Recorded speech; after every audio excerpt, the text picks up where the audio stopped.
السلام علیکم۔ آج مائکروسافٹ ورڈ کی ایک اور کلاس ہے اور آج ہم سیکھیں گے کہ ہم کس طرح اپنے ڈاکومنٹ میں کراس ریفرنس ایڈ کر سکتے ہیں۔ تو آئیے شروع کرتے ہیں۔ کراس ریفرنس بھی بیسیکلی بک مارک کی طرح نیویگیشن کے لیے یوز ہوتا ہے کہ ہم اپنے ڈاکومنٹ میں بار بار سکرول کر کے اوپر نیچے نہ آتے جاتے رہیں جبکہ ہمارا جو ڈاکومنٹ ہے وہ بہت بڑا ہو، تو اس کے لیے پھر ہم کراس ریفرنس یوز کر رہے ہوتے ہیں۔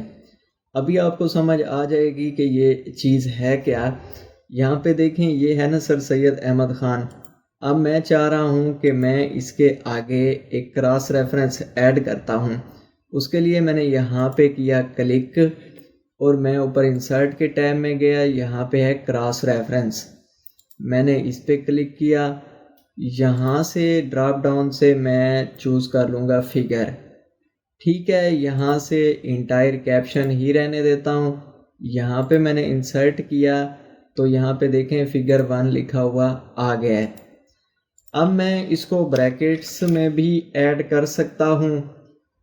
ٹھیک ہے، جب پہلے ہم چیک کریں نا کہ یہ ہے کیا۔ دیکھیں، اب میں اس پہ گیا، میں نے کنٹرول پریس کیا کی بورڈ سے اور اس پہ کلک کرتا ہوں تو یہ دیکھیں مجھے یہ اس فگر 1 پہ لے گیا ہے۔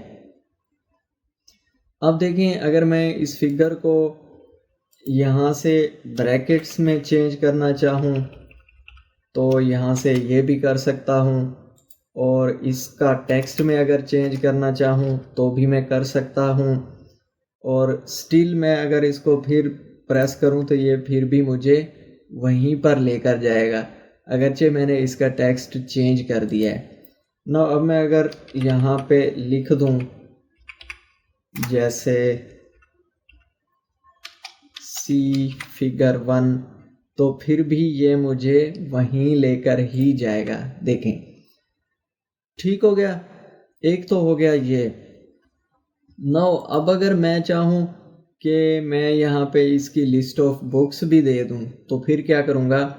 یہاں پہ سب سے پہلے میں جاتا ہوں کہ لسٹ آف بکس میری موجود کہاں ہیں۔ یہ کھڑی ہیں، یہاں پہ میں پہلے بک مارک ایڈ کر دیتا ہوں۔ یہاں اوپر میں گیا بک مارک، یہاں پہ میں نے لکھا بک مارک نیم۔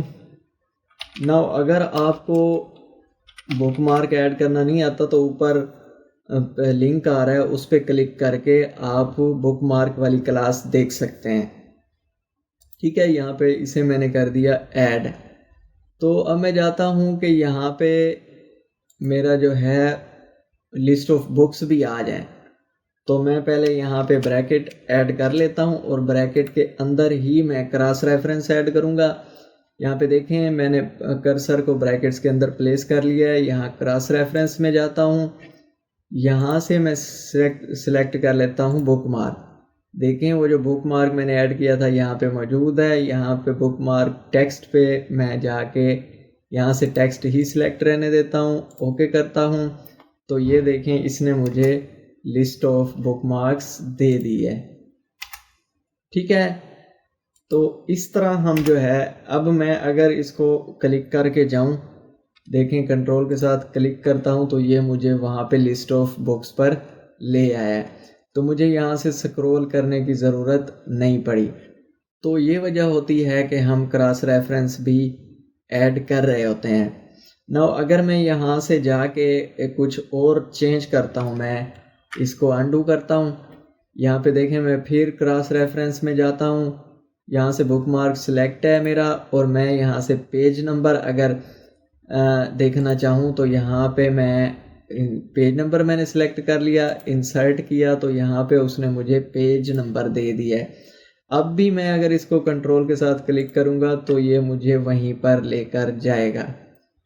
اسی طرح ہم یہاں پہ پیراگراف نمبر بھی دے سکتے ہیں۔ میں انڈو کر رہا ہوں، یہاں پہ دیکھیں کراس ریفرنس میں گیا، یہاں پہ پیراگراف نمبر ہے، پھر اس کو انسرٹ کر دیا، انسرٹ کیا تو اس نے یہ پیراگراف نمبر 0 یہاں پہ مینشن کیا ہے۔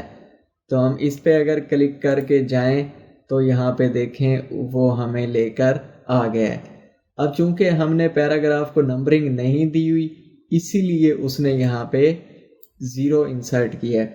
اگر یہاں ہم پیراگراف کو نمبرز دے دیں تو پھر وہ جو نمبر بنے گا وہ یہاں پہ ہمیں جو ہے شو کروا رہا ہوگا یہاں 0 کی جگہ. ٹھیک ہے، تو یہ طریقہ تھا کہ کس طرح ہم اپنے ڈاکومنٹ میں کراس ریفرنس کو ایڈ کر سکتے ہیں.